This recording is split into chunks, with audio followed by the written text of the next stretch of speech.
Thank you all so much for joining us for the annual Mitchell-Lurie Clarinet Masterclass. This year, our featured guest is Kathleen Jones. The New York Times praised Kathleen as a serious practitioner of musical art on a high level.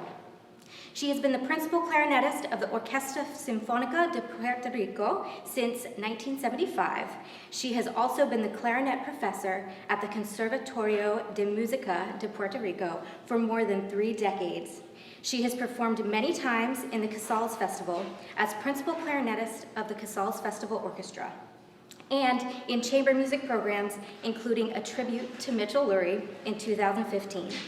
We are thrilled to have her here with us today, and with no further ado, Miss Kathleen Jones.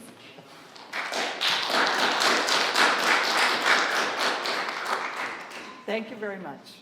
It's my great pleasure to be here with you today. Thank you for coming. I did have the privilege of studying with Mitchell-Lurie, for whom these classes are named, and I will hope to share some of his wisdom with you today. So without much ado, I'd like to welcome our first performer, Iris Chang.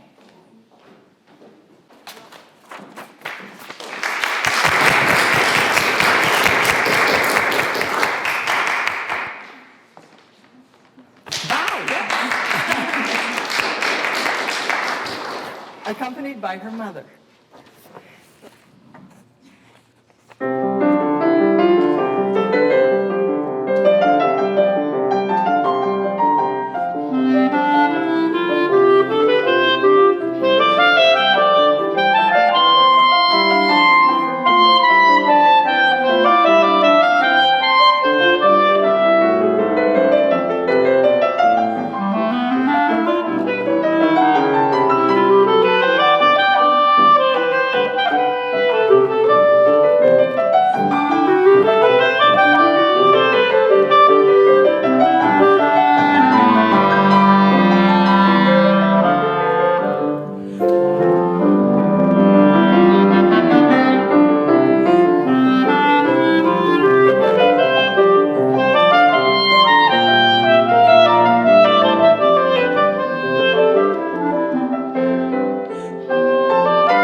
You're 13 years old?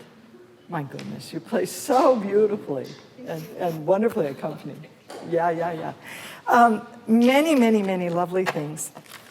I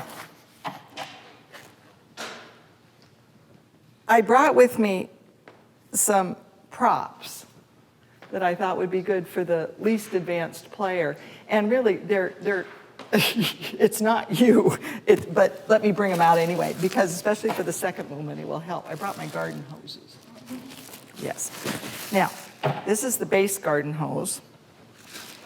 And this is the B-flat garden hose. I brought my duck call, too.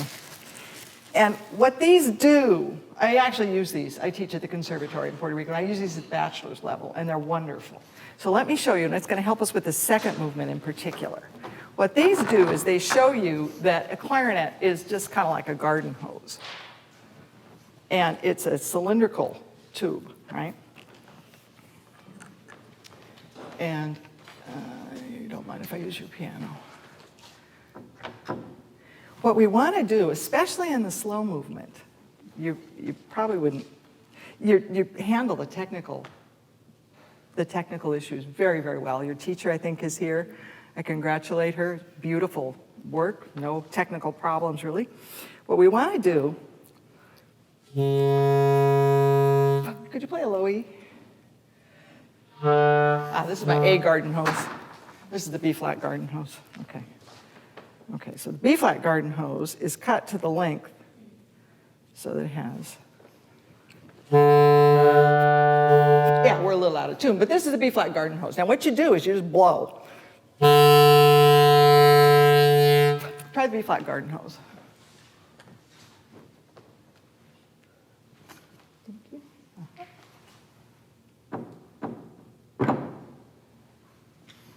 You have to work out a little bit. See, the beautiful garden hose. Now, then the A we don't need to try right now. Then there's the bass garden hose. Okay, so put that one on.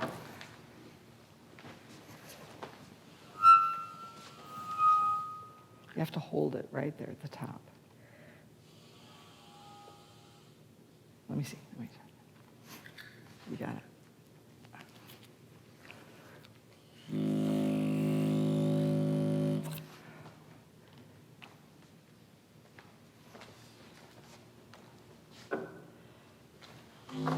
There you go.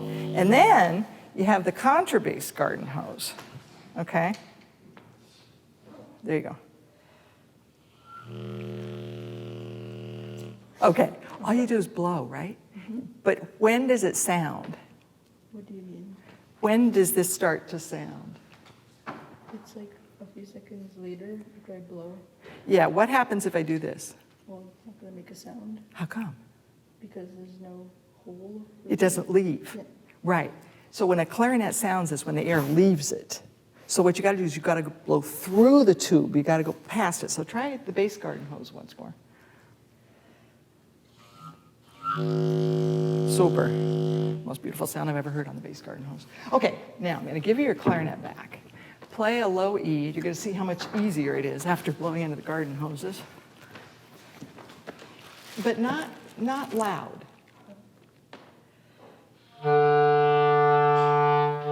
Right, now blow soft. Make it a piano.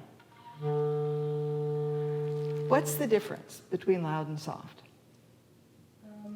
Well, the airstream is a little bit smaller, and it's not as I don't know how to describe it. Like it's not as much air, I guess. Right. I would agree with that. I'd invite you to go with that. But the difference between loud and soft is the amount of air you put through it, the amount of wind.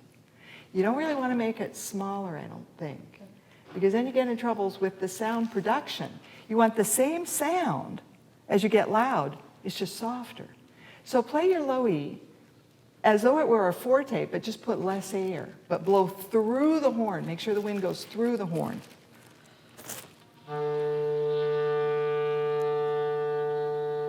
Yeah. Now, are you hearing that better in the back of the hall? What you want to do is you want to play to the back of the hall. And what may sound really great here you want to be sure it's getting to the back, because they paid for their tickets too, you know, so what the heck. So where this is going to be particularly useful, I hope, is in the soft stuff. Yeah, if we do the second movement first.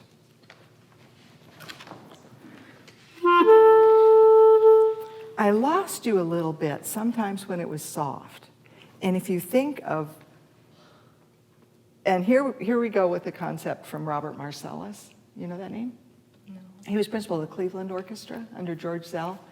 And I've always said there are only 2 clarinet players that have ever made me cry. And one was Mitchell Lurie, and the other was Robert Marcellus. And to this day, if I hear Schubert's Rosamunde music by the Cleveland Orchestra, I will cry. I can guarantee it. I would recommend to all of you who don't know that recording to go look on your favorite streaming service, the Cleveland recording under George Zell of the Rosamunde, Schubert's Rosamunde incidental music. And it is some of the most absolutely ethereal, heavenly playing you've ever heard. It for me, is what reminds me why I want to be a musician. I'm not a musician because I can move my fingers fast. I'm a musician to touch other people. That's what we do. We use no words, but we use this sound and expression to make us all more human. For me, that's what it's about. So if we lose you, we lose that little bit of humanity. What Marcellus used to say is, in your throat, think of the letter E. Like if you're going to play, we're going to pick, which note was it that I especially wanted to hear?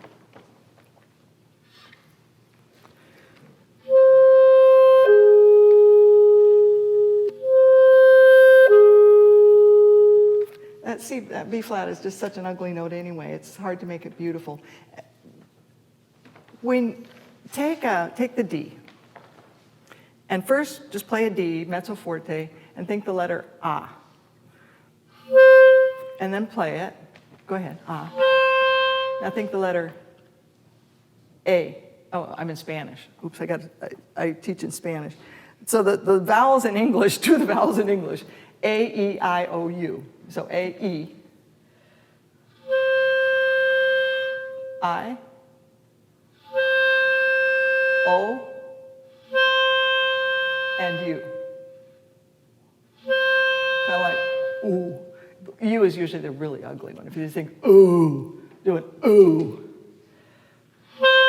Yeah, the ooh is the really ugly one because you just lose all your focus. Which one, did you find one that you kind of liked?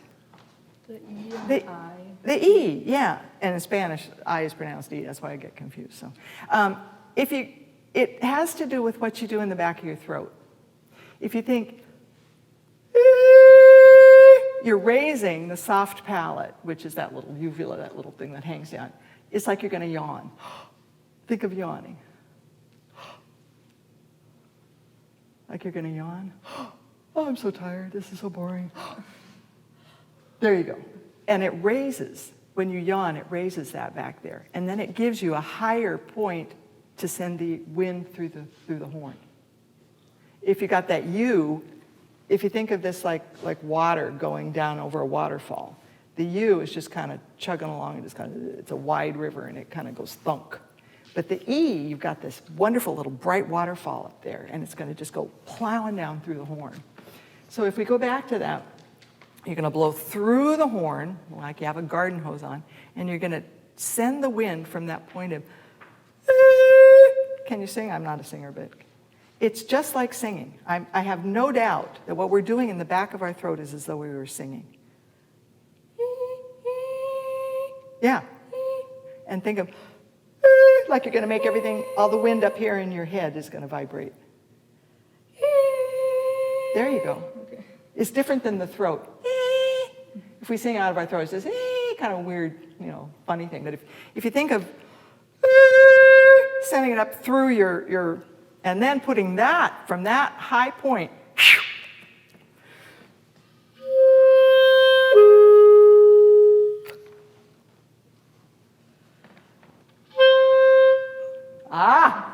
What happened? It was just too loud. So. See how much more efficient it is? You use the same amount of air and it came out twice as loud because you're putting it through a smaller space. The difference between air and wind for us is the size of the space you're putting it through. If you think of like a straw, like you're blowing through a straw, but never like you're going to constrict anything. We're never going to constrict, but just make it efficient. That was great. Now less wind with that.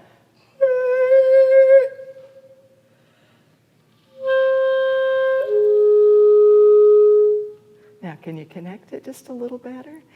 In order to connect it, you have to have an exact point to move your fingers. And so think, do you have words that you use for subdivision? Yeah. What do you have for like for division? Chocolate or no? We use paquetito, but that's in Spanish. Oh, like an actual word? I just Yeah. use like numbers and like and. One E and a two E. Yeah, you can do that. My dad used to do that. I use words and then numbers for the big beats. But use whatever you use for a subdivision of 4. Think that, and then move your fingers to the C bemol, to the B flat. There you go. Once more.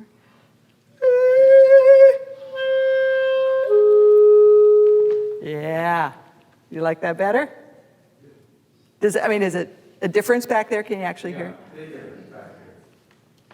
And what did you do? Tell me, so that I know that when I go away, you'll do it again. I just like thought about doing it from higher. Higher, right. We have here as a visitor Ron Odrich, who gave a fabulous lecture at the last year's Clarinet Fest in Kansas, in Lawrence, Kansas. He thought he was going just to give a little talk, and he ended up winning a $1,000 prize as the best lecture of the 6 people who were specially selected. And he talked about the speed of the wind and how you use your oral cavity, what happens in your mouth to make, and what he said, it's like putting your thumb on a hose. You guys have a garden, a patio, and you go out with your hose, and if you want to water that flower way over there, what do?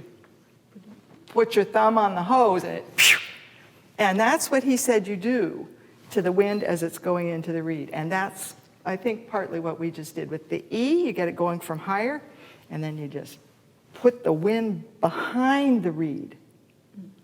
I thought for a long time that I was playing to the side of the reed that has the curve. Blow there and see if it makes any sound. Is it going to ever make any noise? No.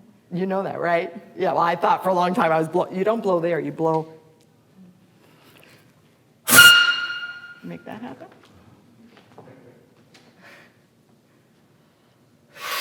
That won't do it. That won't do it. But if you can figure it out, it's a little easier if you take off the, yeah.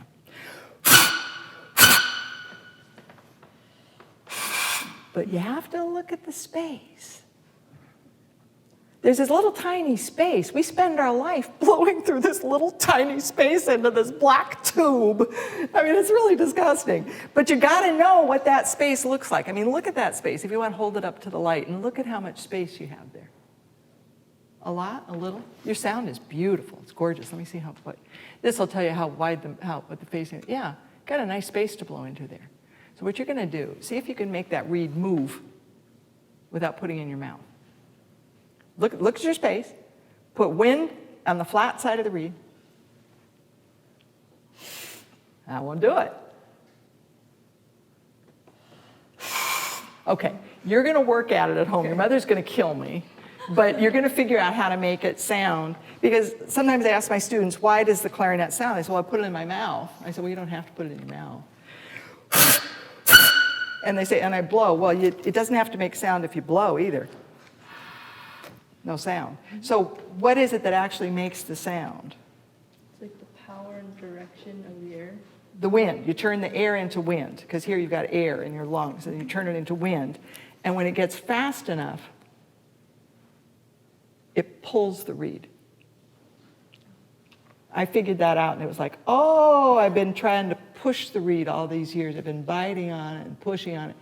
That's not the way to make the reed make its most beautiful sound. You blow fast on the backside, and you pull it closed. So with that E, that's going to do that. It's going to help do that. Now, let's go back. I have a few notes about things. That's like the basic, the speed of the wind and the direction of the wind is what I wanted to give you in particular to think about. So many beautiful things that you just automatically do. Let's finish with this movement. Oh, okay. If we finish with the second movement. This was played at the memorial service for Mitchell Lurie after his death. A very beautiful performance. So, the first thing off the bat is I'm not sure how to handle. There's a crescendo diminuendo on a stupid quarter note marked 84. That's not much time to do a crescendo diminuendo. And you pretty much just kind of ignored it, right? Which is what I think I've kind of done, is just kind of ignored it. But I would invite you, and me too, I've never performed this piece, but I would invite us to look at that and try and think, what in heaven's name did that man want? He put it, and he did it consistently. It's not just on the first one. Every single time you have that quarter note to the half note, there's a stupid crescendo diminuendo without enough time to do it. So what did he mean? What does he want us to do? And what I would suggest is that you try dividing that quarter note into 3 parts with an articulation. Oh, and the first, be sure, do you use covered finger? Do you add fingers for, show me what you do for the A?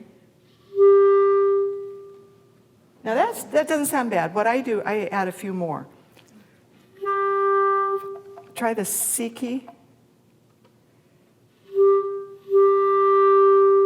And lift them up and see if it's better.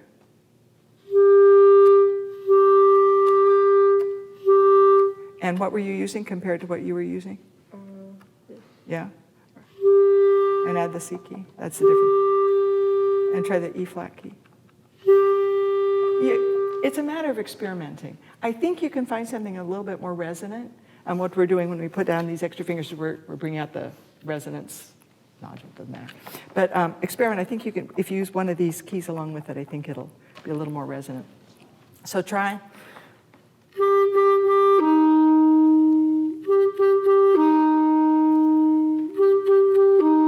Just straight first, piano.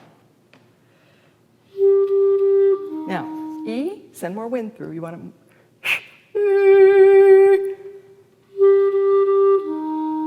And slur into the last one. D, D, D. Okay, now that's our point of departure. Now we're going to try and do a crescendo diminuendo. And the only way to do that is soft, not so soft, soft.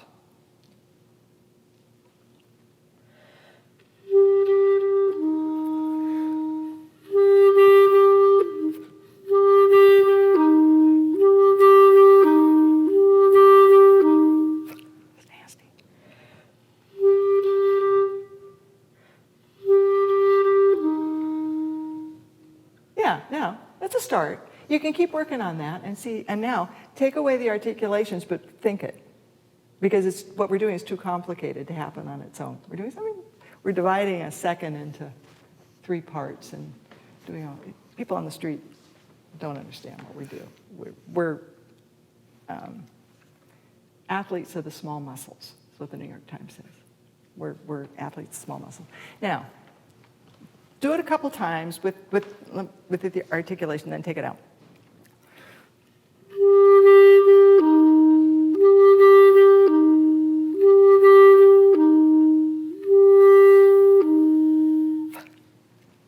Two times with the articulation, and then without stopping, repeat it with.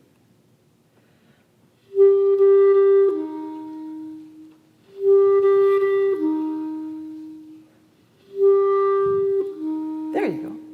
Yeah, yeah. So if you practice that, anytime you've got these weird crescendos or things, you can try that and see if that helps. Okay, so we talked about the fingers. Okay, this place, you can, I think, improve it if we talk about sending the wind from higher. Do you want to let your mom go back to work? How about from number 1? And you can try it. Oh, okay. Okay. So should we stop there? Thank you.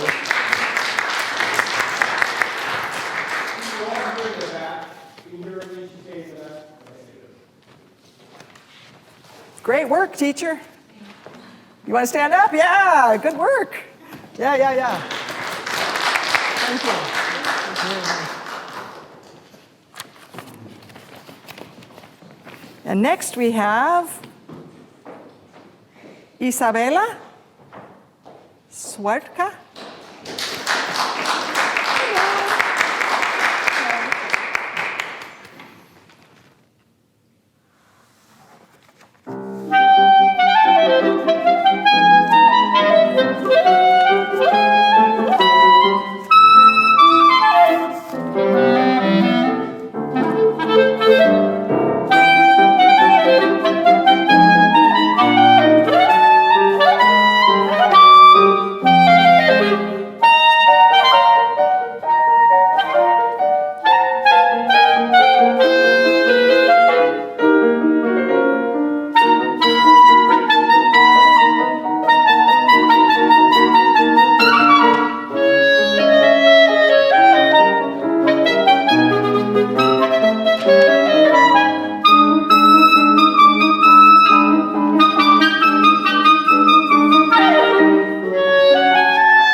Now, is it just this third movement that you're going to be doing? I also prepared the second.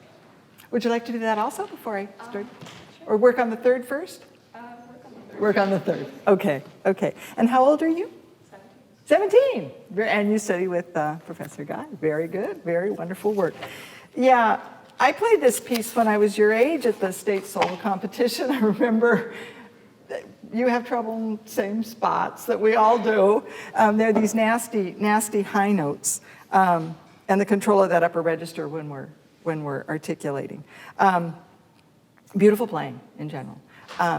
First thing I would suggest to you is don't leave it to chance how you're going to start. Yeah, I thought we were going to do that. Oh! Oh, well, go ahead and tune. I mean, it sounds pretty good, but, okay. What I was going to suggest, I didn't realize that was the issue, was that what you want to do is you give an upbeat and the downbeat, which you're not going to play, because then you're ready to go. If you just wait until you hear the piano come in, you can't really prepare properly, and it's a nasty way to start a tough piece. So what I would suggest to you is that I like to be a little closer to the piano. I don't know. Were you comfortable out there? Yeah, you're welcome to move. I like to be here like a singer, and I like to have eye contact. You want to have, you don't really want to interrupt the focus with the audience. So if you can, leave the stand a little bit low. But what you want to do is you want to let them know that you're going to give an upbeat. I haven't tuned either. And then you are ready, and it's your tempo, and you can just nail that. Okay? So.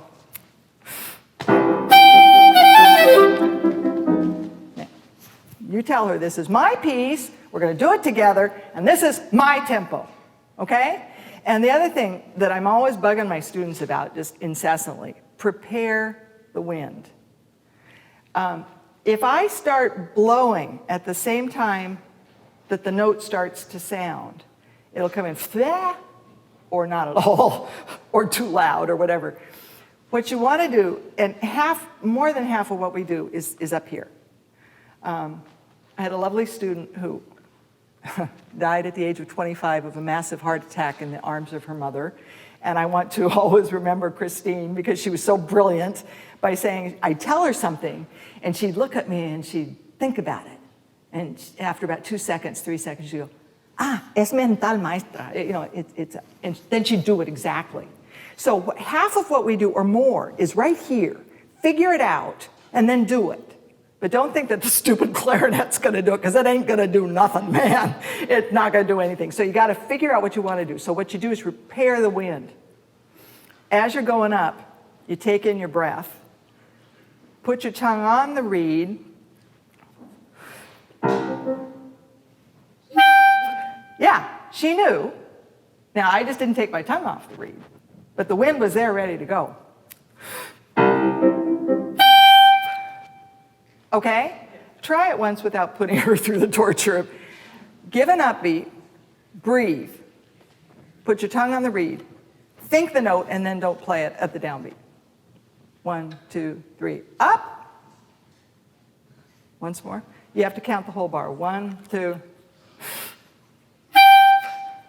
Okay, now go ahead and play. 1, 2, 3, up. Right. Now, do you feel like you have a little more control of the situation? Yeah. This is a horrible place to start if you're not in control, man. I mean, it's like on ice skates, and they aren't working.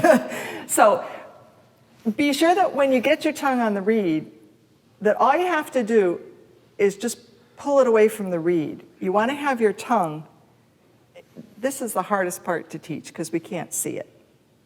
The workshop where we work is that black hole that's inside your mouth. And the tongue position is the most crucial and the most difficult part, I think, of all of this, because you can't feel it. What you're used to doing is talking and eating and opening and closing your jaw, but you're not used to thinking of where is my tongue in my mouth. You know, we don't go through life. There aren't sensors that tell you that. So you have to kind of, Rashinov used to have this wonderful thing he'd do. He said, take the reed and like lick it like it's an ice cream cone. And then when you get about halfway up, just kind of switch the position of your tongue so that you're down. I don't know if I can explain it, but lick the reed like it's right. And then when you get to about where you want to be tonguing, about the middle, right? Mm-hmm. Then just kind of change and then just pull it off. Pull it down. Mm-hmm. Just try that, like lick it.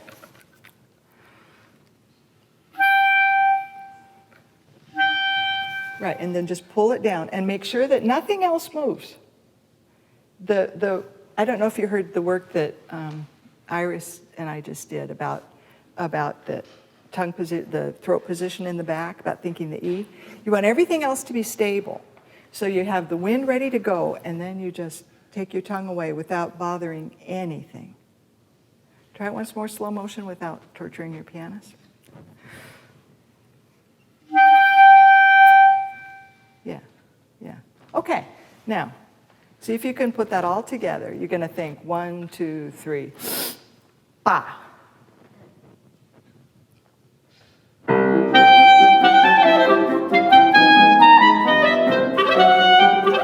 Okay, it's over. Did that feel better? Yeah, yeah. You have to be in charge of the opening of this. She's the first person you hear, but you have to, otherwise it's too complicated. Now, this little thing, what I'm hearing is with 2 lines. That's too easy. You got to do 3 lines, which means you have to wait.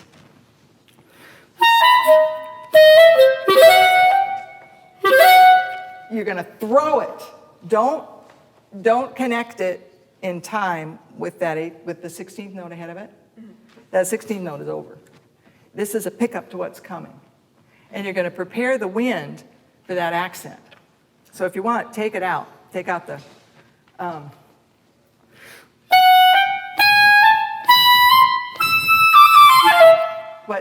What position are you using for that?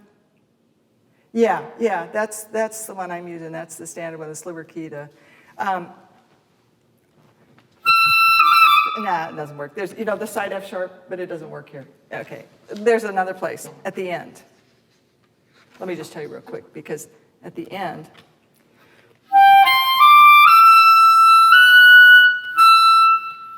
magic. Play this F sharp as though it were a side B flat. Same finger as a side B flat. It's a great F sharp. And where you use it, those of you who do orchestral excerpts, this is Petrushka. That's Petrushka, the Dance of the Bears. That's where Clark Brody told me that fingering. So if you use that fingering at the end, which is a nasty little spot, then you just lift up these 2 fingers, leave down your side key, and you've got your G sharp. Try it slow.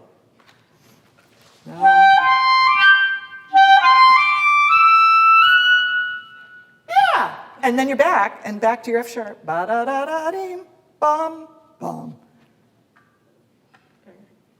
Were you using complicated fingerings there? No, I was just doing covered. Yeah, I call those complicated. So anyway, that's the side F sharp. Now back to this one. That side F sharp doesn't work here, so I agree with So you're sitting there on a high F sharp. Your finger work has to be so precise, and it's not so much putting down the fingers as lifting them up.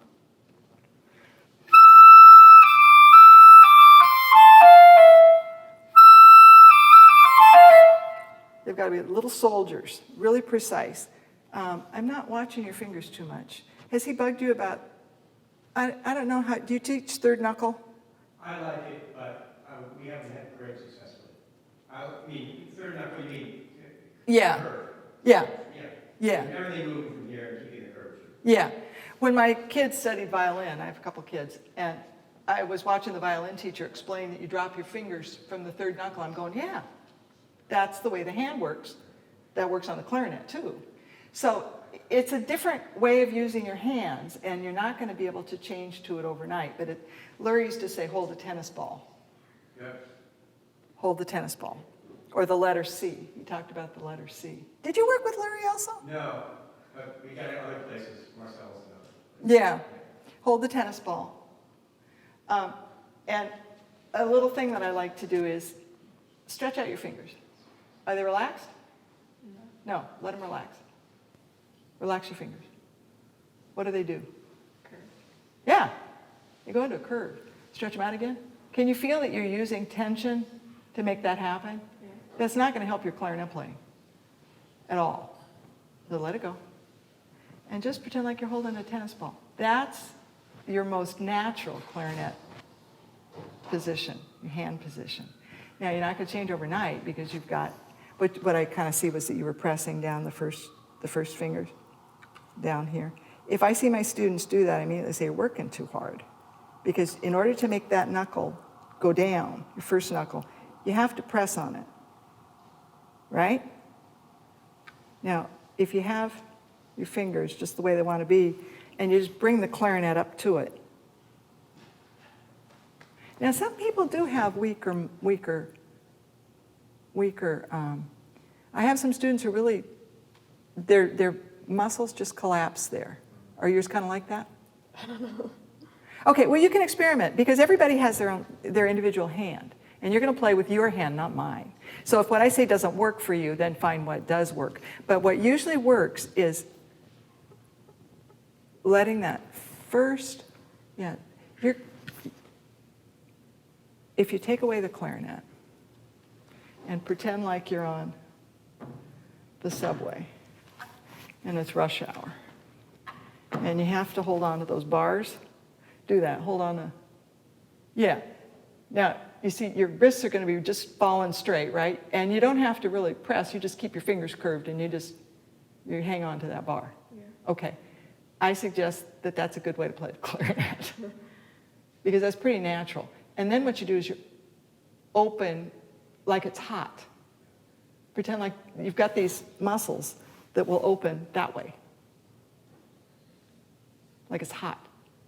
And I suggest that's the best technique. You want to use what your body's naturally going to do. And if you can do this, then what you do too is you get pieces and you learn the patterns in your knuckles, not in your fingers. And then the knuckles recognize patterns because they're connected. The fingers aren't. And so you end up with a lot, you can memorize things, you can remember things, you can associate things a lot easier because this is all connected, whereas the fingers are separate. So what I do with my students back home, let me get on this side of you. Okay, so you're going to pretend like this is the bar at the subway. Yeah, you can do it with just one hand for the moment. And I need to feel the weight of your arm. You're going to let your arm drop from right here. I want to feel the weight of your arm. Your arm weighs more than that. Just completely let your arm drop from right there. There you go. Okay. You don't want any pressure, any tension in all this. You just want your arm loose there. And you see how, now kind of put them where they go without just by chance. They're going to go right there. Okay, now give me right. But they're just going to kind of be there. And by being there, don't use that. Don't use your thumb. Thumb is at the side. You're just going to, do you see that by the weight of your arm, let your arm go. You see the weight of your arm is closing those keys? Okay, now stay with me. Weight of your arm, let it drop, let it fall.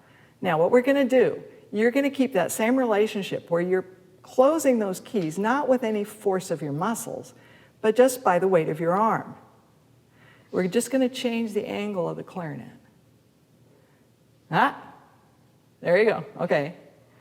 Now don't change anything except the weight of your arm is closing those keys, right? Your thumb is on vacation.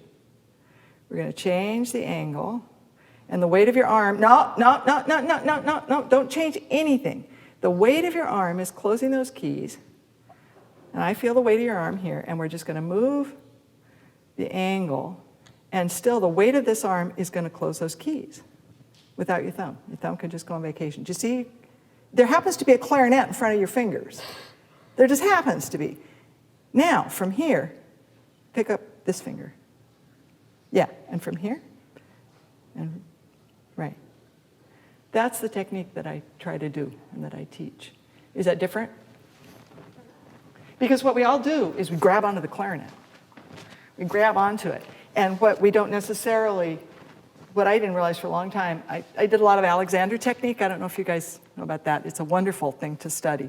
It's about body use. And one of the first things they teach you is that all the muscles are in oppositions. Like you don't have one muscle, you have two. I have a little exercise I do with my students. We can probably do it standing up. I usually do it sitting down. But it's called the rowing exercise, and it's one of the first things I do. So come out here in front so they can see. Now, we're going to row. Yeah, face me. And we're going to row. So we come this way, and then you row. Yeah, don't move your feet. Yeah. We come this way, and then you go that way. And then we're going to come this way. Go ahead. Go ahead. Why aren't you moving? Why aren't you moving? You're not moving. Why not? What did I do? You pulled back. No, I just didn't let go. Because now, in order for us to go back and forth, you tense a muscle, and then you have to let it go. Because if you don't let it go, you're stuck, right? Okay, so there's a muscle. Muscles only do one thing, they contract. They're stupid. They get acetylcholine, it says contract, and they contract. Now it's there, what are you gonna do? It's the opposite muscle. Everything comes in twos, like you and me. It's the opposite muscle that contracts in the opposite direction. If this one doesn't let go, you're stuck. And it's focal dystonia has stopped a bunch of really fine pianists. It's where both muscles start contracting at the same time, and you can't control your finger. So what you want to be thinking of when you're playing the clarinet, we were talking about this opening passage, the movements that pull your finger up are every bit as important as the ones that put them down. But we're thinking about down because there's a clarinet there and I have to close the keys. You have to rhythmically open and close the keys. And up is as important as down, which is where you get again, if you do it in your third knuckle, then you're thinking up and down. So when you do this, you have to have this little magical army of completely in time fingers. Play it at that tempo, just absolutely in tempo, and think of lifting your fingers too.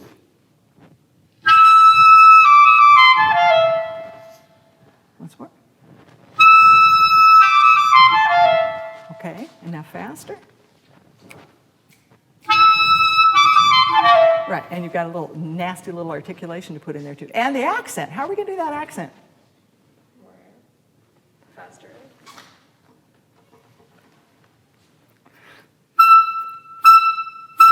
Give a little mouse accent on that note, just.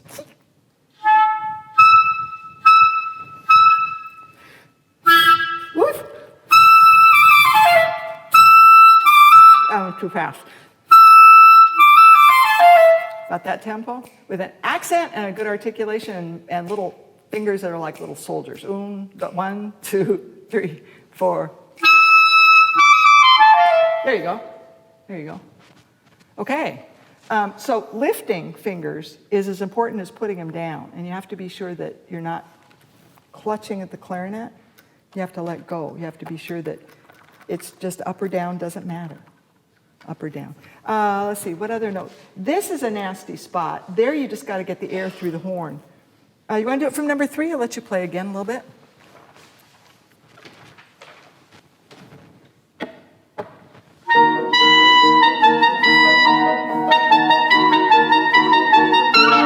Okay, that's the trouble. You hit that high G, but then what happens to the E and the C? They don't sound. And it's a matter of getting the wind. You think it's fingers, and it's as much wind. What happens when we change our fingers on the horn? What's actually happening inside? The air is exiting at different spots. Right.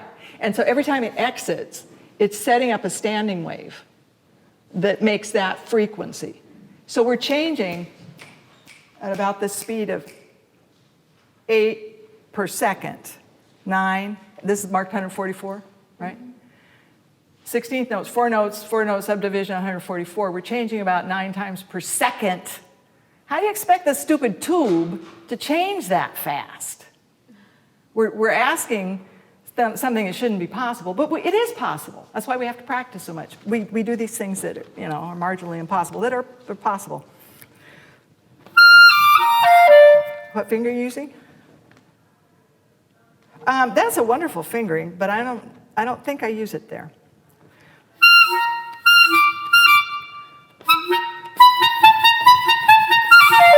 Try just the index finger without the other two.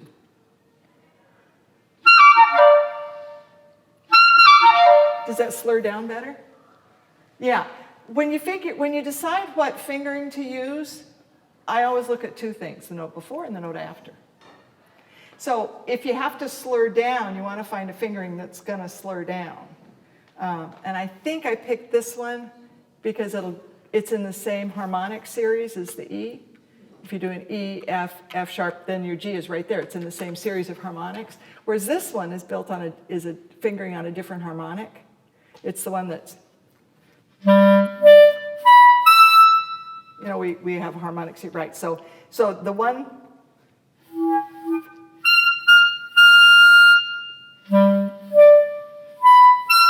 Yeah, it's built on the A harmonic series. And so I don't think it'll slur down to the E as easily as the one that's built on the E. So and it's a little out of tune, so you may have to use the sliver key again. The one that you used on the F sharp, you kind of have to use it there. And I'm not hearing your accents. You want to do 3?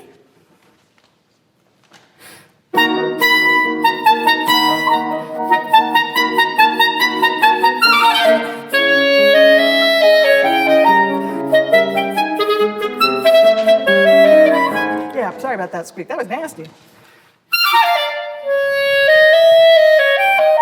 Okay, so make sure it's what I was saying to Iris. If you want louder sound, you have to put more air. Louder is more, softer is less. The speed is a different issue. The speed is how you focus the wind, but if you want louder, softer, it's more or less. So put more. And then there's one place I want to go, and I know we're almost out of time. There's one place I want to go over with you. So let's do that. One of my favorite places in this sonata is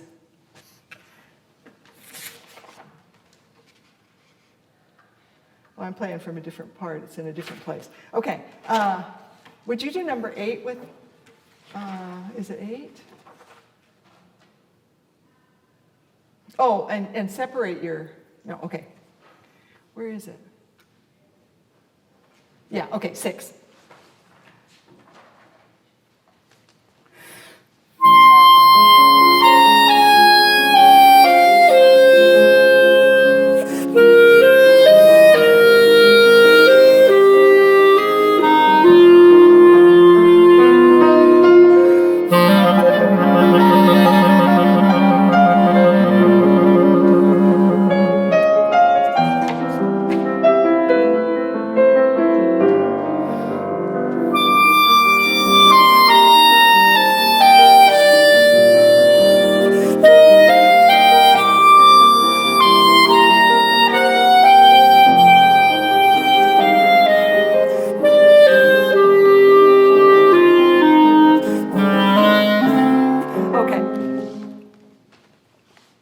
That's me.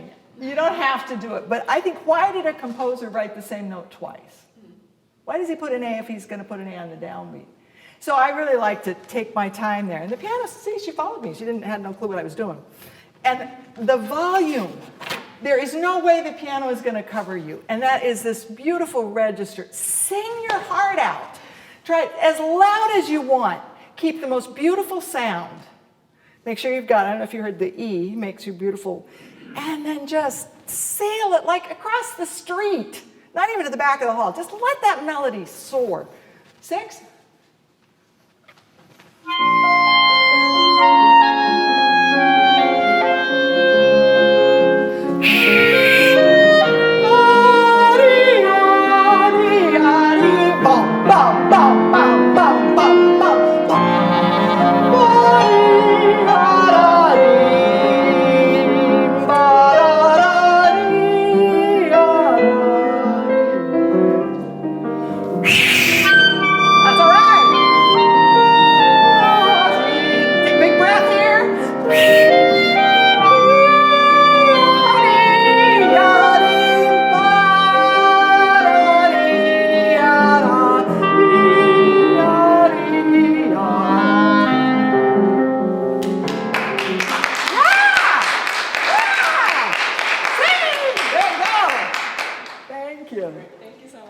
Yeah, great work.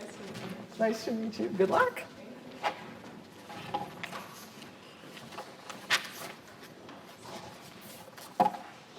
And next we have Sanson, 1 and 2 with Lucas. It's another student of Renee's. When I looked at the list of repertoire, you have to notice how much French repertoire we play. It's a French clarinet, for pity's sakes, you know. So.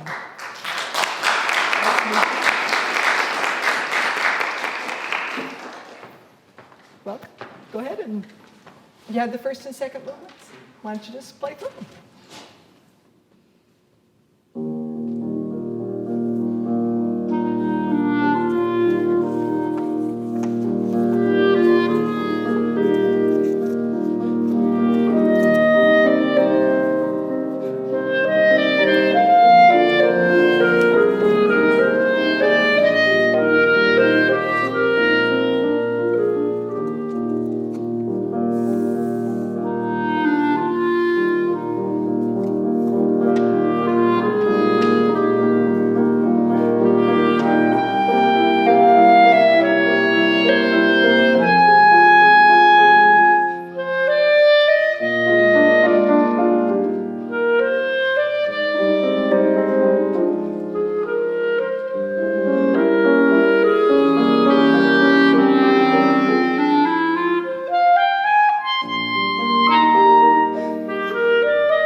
I learned a bow from my friend Susan, the singer, when I was in college. And it always works. And what you do is as you're going down, you say, because things happen. You know, the end just now got a little screwed up. Things happen. So as you go down, you say, I played like this, but thank you for coming. And you smile on the way up. It always works. So try your bow. Both of you bow. Yeah, there you go. Yeah. And then later you go back and work on what wasn't quite. Do you want to do the end again? Yes, please. Yeah, do the end again. Do you have a double bar in your music?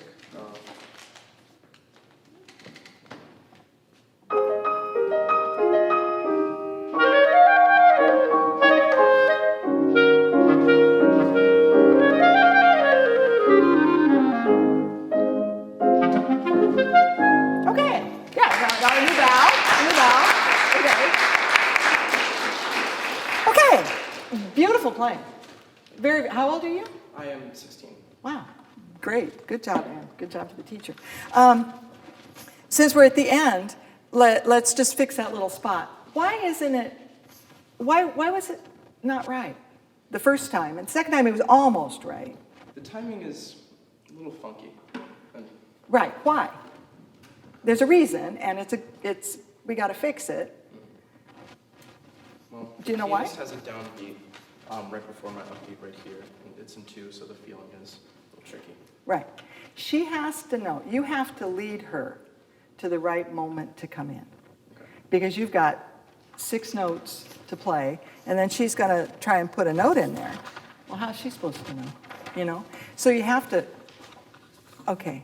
You have a couple misprints that I'm going to, I think, we'll talk about when we get to the first movement.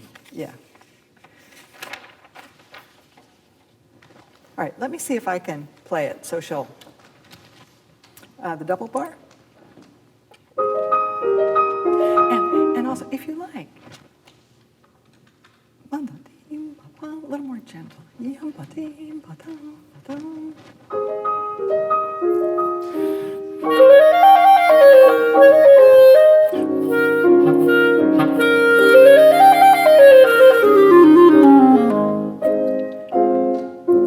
Yeah, now my teacher from a million years ago even put a little bit of retard in there. Now, I didn't make it clear, or she would have been with me. Just from the last 1, 2, 3, 4, 5, 6, 7, 8, 9 bars. Well, do the whole double, it's easier. Read it straight out. Just a second, my read is right. It's from there, but same place. In Puerto Rico, the humidity is usually around 70, 80%. So your reeds never dry out. Your horn never cracks, everything rusts, but you never have to worry about your reed drying out. And here, I forget, got to worry about my reed drying out. Okay, from the double bar.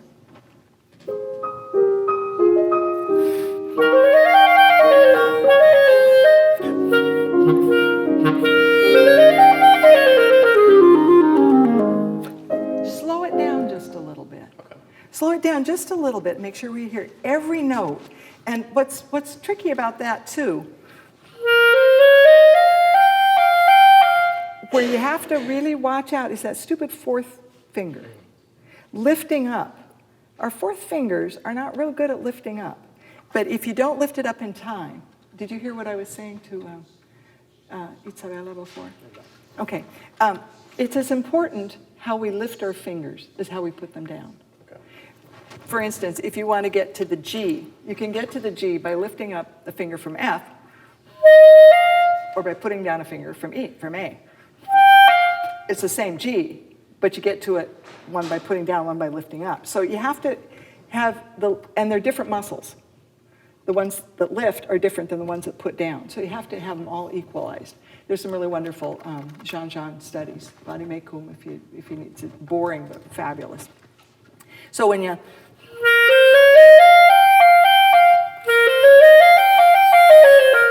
make sure that you're lifting that 4th finger. Yeah, use your music. I'm sorry, not mine. That's the bar. But slow it down. Take the marbles out of your mouth. Every single note is important. Da da da da da da da da da da da. A little slower, a little more clear. Right there, that bar. Ba-da-da-da-da-dee-da. There you go. There you go. Now shape it. Shape it. From there, and keep going. Let's do it the same spot that I did with the piano. And just think it's going to be a little slower. And you're going to pay attention to how you lift your fingers, too. Every note the same length.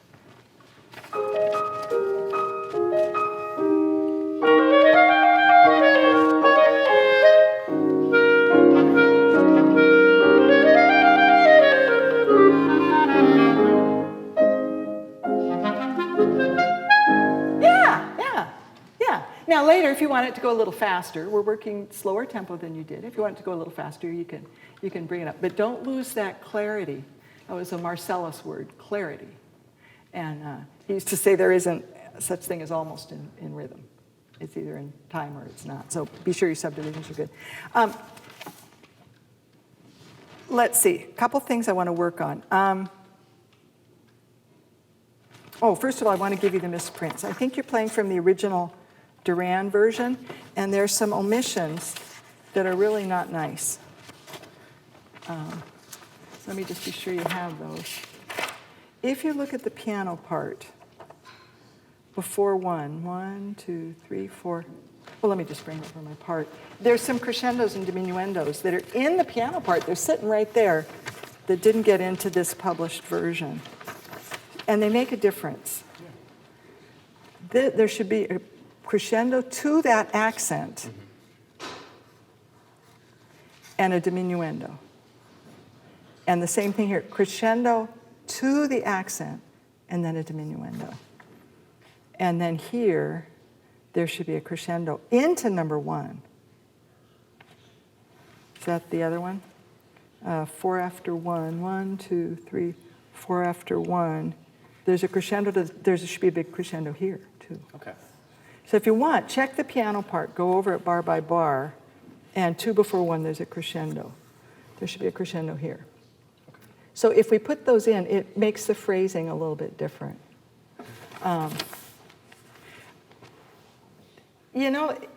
When I first studied this piece back, originally, my teacher just put a slur. We're talking about the ba-da-dee-da-da-dee-da-da-dee-da-da-dee-da-da. Larry and Ron, have you ever?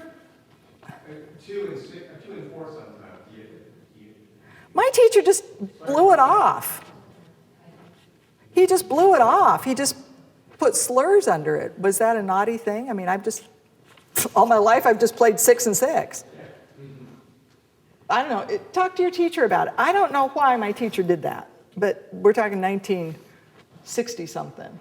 He was a university professor, and he just slurred 6 and 6. Now, if it's easier, I think Saint-Saëns, what he wants there is something beautiful, and so if it makes it more beautiful, then I would invite you to do it. Let's see. Shall we work on the first movement or the second? Let's work on the first, because do you like your tempo? How did you decide on the tempo? The tempo was originally supposed to be a little faster, but I don't know, it slowed down a little bit. I listened to Han Kim's recording, and that's the tempo just about that I like to go. Okay, I don't. We played it just a hair slower than that, right? It was more than a hair, but we played it slower. Okay, I would invite you to consider maybe a little faster. And when I work on this with my students, you weren't offensive at it, but my students tend to almost play it like a division of 4 instead of 3. It's a real triplet. From the beginning, let me just, a little da-dee-da-dee-da-dee-da-dee-da-dee-da-dee.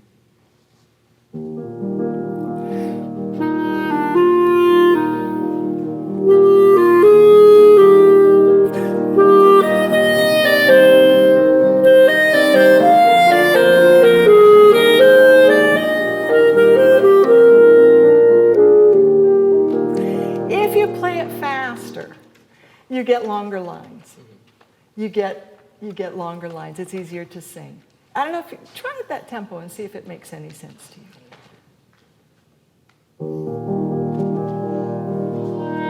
Okay, now, you didn't hear what I said to the previous gal. Prepare the wind. If you start to blow at the same time that the note's supposed to start, you'll get this. What you want to do is When the piano starts, you be counting. 1, 2. Breathe at least 1 beat before. Get the tongue on the reed, and when you want the sound to start, you just take the tongue away. But the wind is ready so that you get a complete formed sound right at the moment you want it to sound.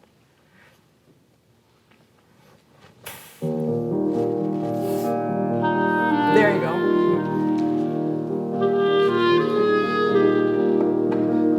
Okay, now, I would invite you, don't even breathe in those rests.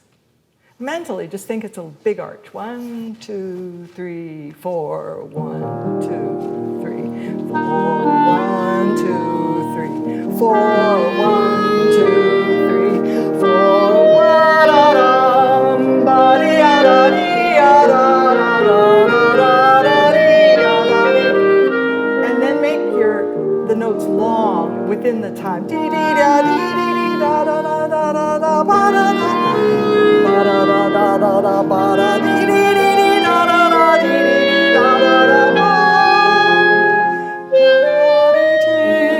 Now you have to hear that. You have to hear that. You have to hear the articulation.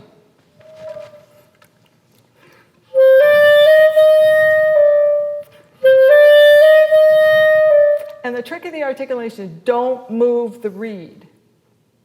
When you articulate, make sure that you're not moving the reed with your tongue or your jaw. The reed is doing its job, and it just wants to be left alone. You find a good reed and you leave it alone. So in your tongue, it's a conversation between your tongue and the reed. If you move the reed, you're going to hear something. You want the same beautiful sound. And that, you just need that articulation because it's a pickup with a downbeat. Right there.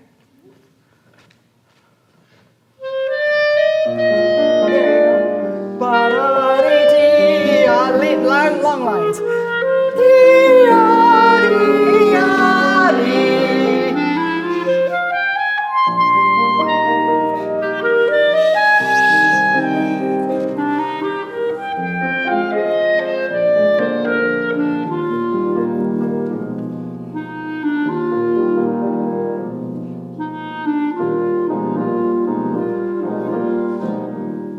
Now, keep going and see if you can do the crescendos that I added. Here's where the part has mistakes. Check the piano score. And you can speed it up a little bit.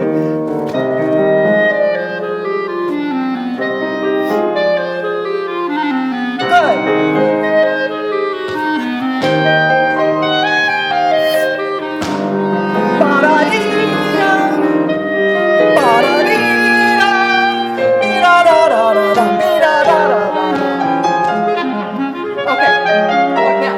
Are you using the side key? I am. Oh, it's impossible. It's impossible. Use 1 and 1.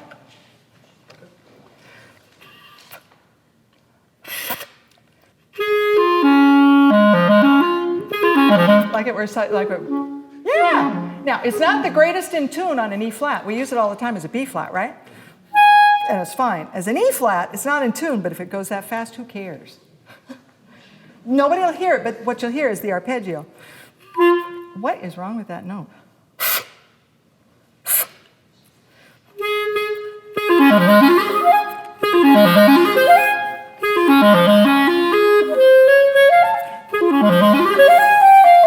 Yeah, sorry about that.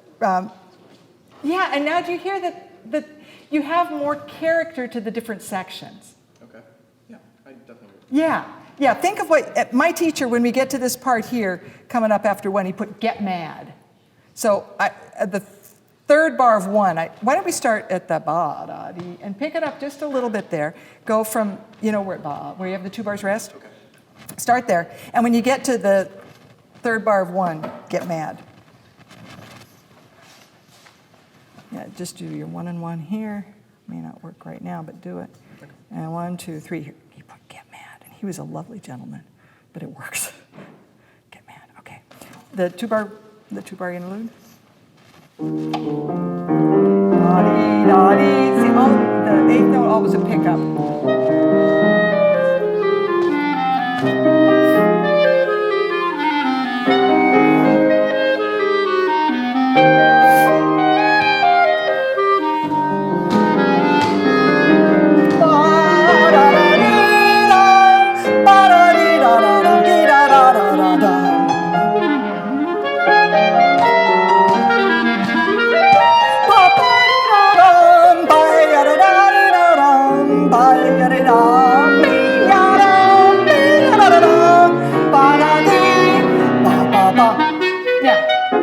would recommend here long notes.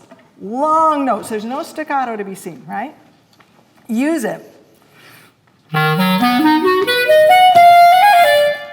Long notes, like your da-dee-da cello. Hang, there, key change. No, long, long, long. D, D, D, like it's a whole note with a dot, and you just happen to be touching the reed.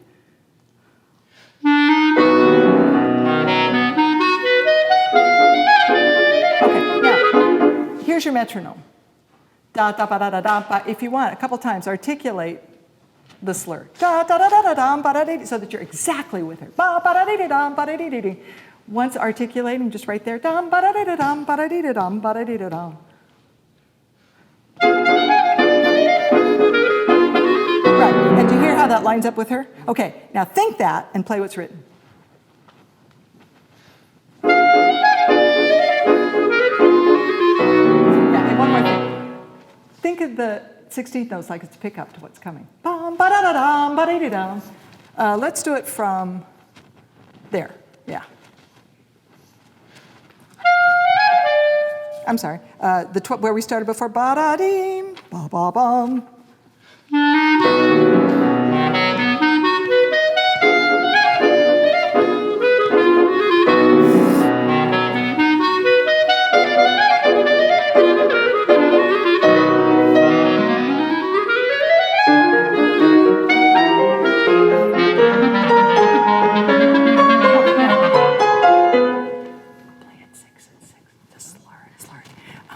See if you like it.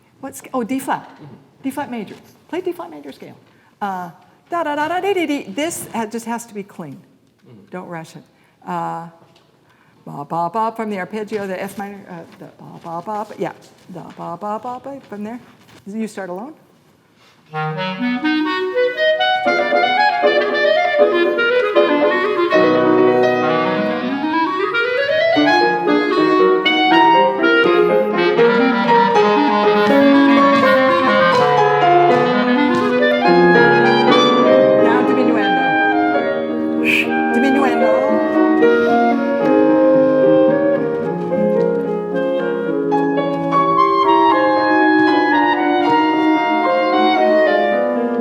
Revved up again. Accent. Accent. Forte. Now, when you get here, long line. I know there you've got it slurred 3 and 3, but you're gonna play to across the street again. Before 2. 1, 2, 3, 4, 4 and 5 before 2. 1, 2, 3, 4, 5 before 2.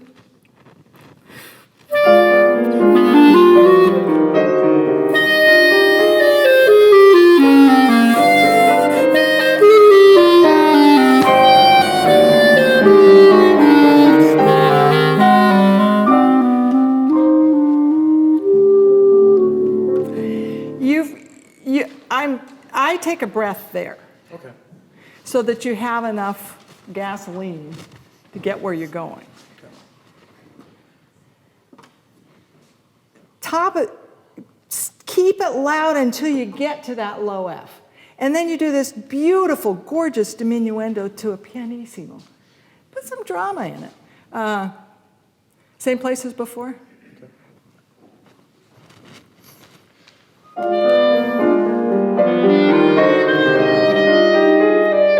Accent.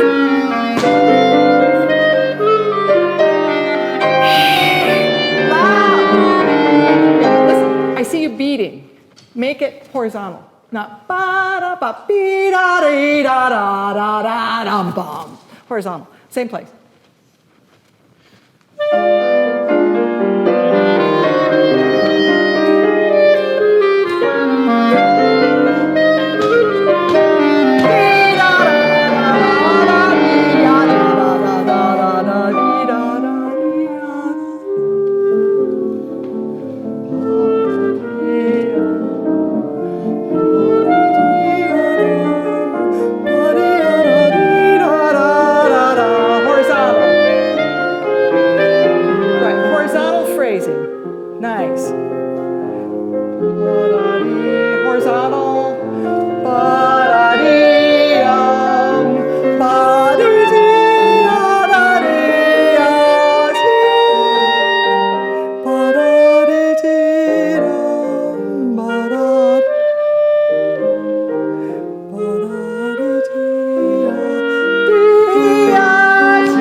second, then I know we have to quit. If we're doing this kind of dynamic, we're widening the dynamics, right, to put a little more drama in it, then this is a gorgeous spot, but boy, it's nasty. You want to do your diminuendo and end up articulating on a high D. And what's it going to do? It's gonna squeak. It's going to squeak. Okay, so you have to know that that's what the instrument might do, and you have to figure out how not to let that happen. I have an exercise I can give you for how to work on that note in particular. Let me see if I can do it in a way that sounds decent.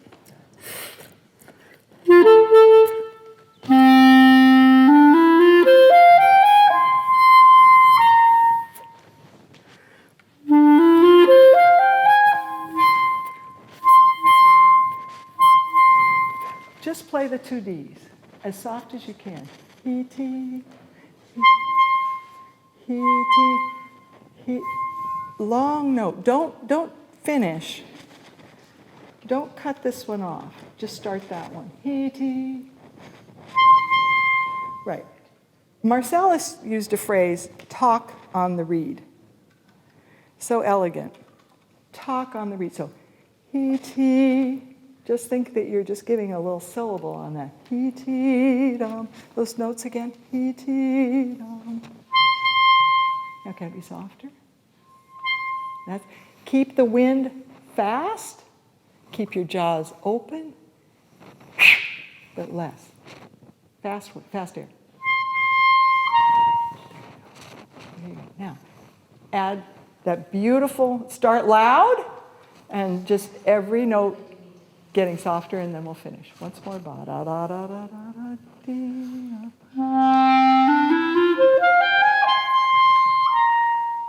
I'll take that. We'll take that. And keep working on it. There, great. Thank you. And practice your bow. Yeah.